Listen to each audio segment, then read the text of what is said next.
Hello friends, আজকের এই টিউটোরিয়ালে আমি তোমাদেরকে দেখাবো কীভাবে তোমরা এই ধরনের ব্রিক ওয়াল খুব সহজেই ক্রিয়েট করতে পারবে। আমি কাজটি ফটোশপ CC 2020 ভার্সনে করেছি। তোমরা চাইলে ফটোশপের যে কোনো ভার্সনে এই কাজটি করতে পারো। তো চলো শুরু করা যাক। প্রথমে আমি চলে যাবো ফাইল মেনুতে। এখান থেকে একটি নতুন পেজ ক্রিয়েট করব। এখানে আমি 100x30 পিক্সেলের একটি পেজ ক্রিয়েট করব। 100 পিক্সেল এখানে উইথ এবং 30 পিক্সেল এখানে হাইট রয়েছে এবং এখানে রেজলিউশন হবে 300। এবার আমি ক্রিয়েটে ক্লিক করব। তো এখানে দেখতে পাচ্ছ যে একটি নতুন পেজ ক্রিয়েট হয়ে গেছে, কিন্তু পেজটি খুবই ছোট। তো এটিকে আমি জুম করে নিচ্ছি। এখন তোমরা লেয়ার প্যানেলের দিকে তাকালে দেখতে পাবে যে এখানে ব্যাকগ্রাউন্ড লেয়ার নামে একটি লেয়ার ক্রিয়েট হয়ে গেছে। এবার আমি একটি নতুন লেয়ার ক্রিয়েট করব। সেটি করার জন্য আমি চলে যাব এখানে ক্রিয়েট এ নিউ লেয়ারের মধ্যে ক্লিক করব। এখানে দেখতে পাচ্ছ যে লেয়ার 1 নামে একটি নতুন লেয়ার ক্রিয়েট হয়ে গেছে। এই লেয়ারটিকে আমি কালার ফিল করব। তো কালার ফিল করার জন্য আমি বাঁদিকে যে টুলবার রয়েছে এখানে দেখতে পাচ্ছ যে ফোরগ্রাউন্ড এবং ব্যাকগ্রাউন্ড কালার রয়েছে। এখানে ফোরগ্রাউন্ড যে কালারটি আছে এখানে আমি ক্লিক করব। এখানে ক্লিক করার পরে এখানে কালার পিকারের একটি বক্স এখানে ওপেন হয়ে যাবে। এখান থেকে ব্রিকের যে কালার হয় সাধারণত রেড কালার হয়, সেটি আমি এখান থেকে চুজ করব। এটি চুজ করার পরে আমি এখান থেকে ওকে অপশানে ক্লিক করব। এখন আমি এই কালারটিকে এই যে নতুন আমি পেজটি নিয়েছি এই পেজের মধ্যে ফিল করব। ফিল করার জন্য কিবোর্ড থেকে অল্ট ধরে ব্যাক স্পেস প্রেস করতে হবে।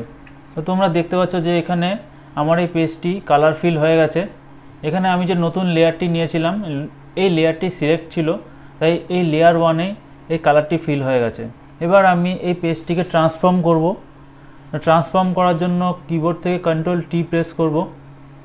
কন্ট্রোল ধরে টি প্রেস করার পরে এখানে দেখতে পাচ্ছ যে পেজটি এখন চারিদিকে এরকম স্কোয়ার স্কোয়ার বক্স হয়ে গেছে। এবার আমি কিবোর্ড থেকে অল্ট এবং শিফট প্রেস করে এটিকে ভেতরের দিকে একটু ড্র্যাগ করব।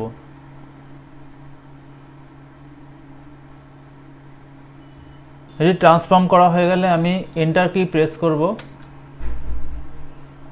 এখন আমি এখানে যে পেজটি ক্রিয়েট করলাম এটিকে আমি অ্যাজ এ প্যাটার্ন হিসাবে সেভ করব। তো সেটি করার জন্য আমি চলে যাব এখান থেকে এডিট মেনুতে। এখান থেকে একটু নিচে আসলে তোমরা দেখতে পাবে যে ডিফাইন প্যাটার্ন নামে যে অপশানটি রয়েছে এখানে ক্লিক করব। এখানে ক্লিক করার পরে আমি এই প্যাটার্নটির একটি এখান থেকে নাম দেব।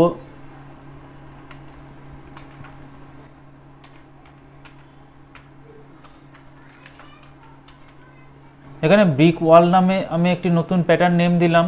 এবার আমি এখানে ওকেতে ক্লিক করব। এটি করার পরে আমি আবার একটি নতুন পেজ ক্রিয়েট করব। তো সেটি করার জন্য চলে যাব ফাইল মেনুতে, এখান থেকে নিউতে ক্লিক করব। এবার আমি এখানে 1280x720 পিক্সেলের একটি নতুন পেজ ক্রিয়েট করব। এটি রেজলিউশন এখানে 300 রাখতে হবে। এবার আমি এখানে ক্রিয়েটে ক্লিক করব। এখানে তোমরা দেখতে পাচ্ছ যে এখানে নতুন একটি পেজ ক্রিয়েট হয়ে গেছে। এবার আমি আগে যে পেজটি ক্রিয়েট করেছিলাম অ্যাজ এ প্যাটার্ন হিসাবে সেভ করেছি সেটিকে আমি এখানে অ্যাপ্লাই করব। তো সেটি করার জন্য আমি চলে যাব এখান থেকে এডিট মেনুতে, এখান থেকে যাব ফিল অপশানে। এখানে ক্লিক করার পরে দেখতে পাচ্ছ যে ফিলের যে ডায়লগ বক্সটি ওপেন হয়েছে এখানে কন্টেন্টস যে অপশানটি আছে এখানে যদি অন্য কিছু সিলেক্ট থাকে তাহলে এখান থেকে প্যাটার্ন অপশানটিকে চুজ করবে। এখানে কাস্টম প্যাটার্ন যে লেখাটি আছে এখানে ক্লিক করার পরে নতুন যে প্যাটার্নটি আমি ক্রিয়েট করেছি সেটি হলো এটিতে ক্লিক করার পরে আমি বাইরে একবার ক্লিক করব। এবার এখানে স্ক্রিপ্ট যে অপশানটি আছে এই অপশানটিকে এনেবল করতে হবে। এখান থেকে ব্রিক ফিল যে অপশানটি আছে এটিকে সিলেক্ট করতে হবে। সিলেক্ট করার পরে এবার আমি এখানে ওকেতে ক্লিক করব। এটি ক্লিক করার পরে দেখতে পাচ্ছ যে এখানে ব্রিক ফিলের একটি বক্স ওপেন হয়ে গেছে। এবার এখান থেকে কিছু অপশান রয়েছে এগুলিকে চেঞ্জ করে দেখতে হবে যে কতটা পরিমাণ রাখলে তোমার এখানে ব্রিকটি একদম অ্যাপ্রোপ্রিয়েট হবে। তো এটি মনে হচ্ছে ঠিক আছে। এবার আমি ওকেতে ক্লিক করব। তো বন্ধুরা তোমরা দেখতে পেলে যে খুব সহজেই এটিকে ক্রিয়েট করা যায়। এই ধরনের ব্রিক ওয়াল ক্রিয়েট করা খুবই সোজা। তো আশা করছি আমার এই ভিডিওটি তোমাদের ভালো লেগেছে। আর যদি আমার এই ভিডিওটি তোমাদের ভালো লেগে থাকে তাহলে অবশ্যই আমার এই ভিডিওতে একটি লাইক করে দেবে এবং এই ধরনের আরও ভিডিও দেখার জন্য আমার চ্যানেলটিকে সাবস্ক্রাইব করবে। Thank you.